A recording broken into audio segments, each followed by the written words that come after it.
یہ بیٹیاں جو ہوتی ہیں نا، ان کا بھی رویہ کو انوکھا ہوتا ہے ساری دنیا سے، انوکھا۔ میں کبھی کبھی کچھ ایسی باتیں کرنے کو دل کر جاتا ہے کہ جو کر گزرتے ہیں۔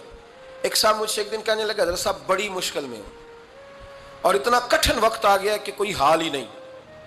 میں نے ان سے کہا کہ اپنی اماں سے دعا کراؤ، مسئلہ ٹھیک ہو جائے گا۔ میں نے لگا اماں تو انتقال کر گئی، تو میں نے کہا بہن سے دعا کراؤ۔ کہنے لگا بہن دور رہتی ہے، تو میں نے کہا پھر بیٹی سے کرا لو۔ آپ یقین کریں، اللہ کے گھر میں بیٹھا ہوں، رمضان کا مہینہ مجھے تیسرے دن ملا۔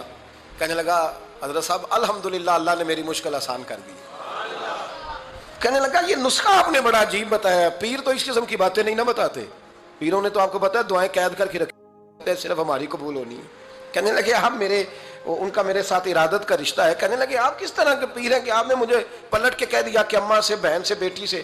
تو میں نے کہا اصل بات یہ ہے کہ میں کبھی تھکا بھی ہوتا ہوں، کبھی کسی رنگ میں بھی ہوتا ہوں، اور کئی دفعہ اب تو یہ حال ہو گیا ہے کہ رونا آئے بھی تو روتے نہیں کہ لوگ تماشا نہ سمجھیں۔ کئی دفعہ آنسو چھپانے بھی پڑتے ہیں کہ لوگ اس کو اداکاری اور فنکاری ہی نہ سمجھنے لگ جائیں۔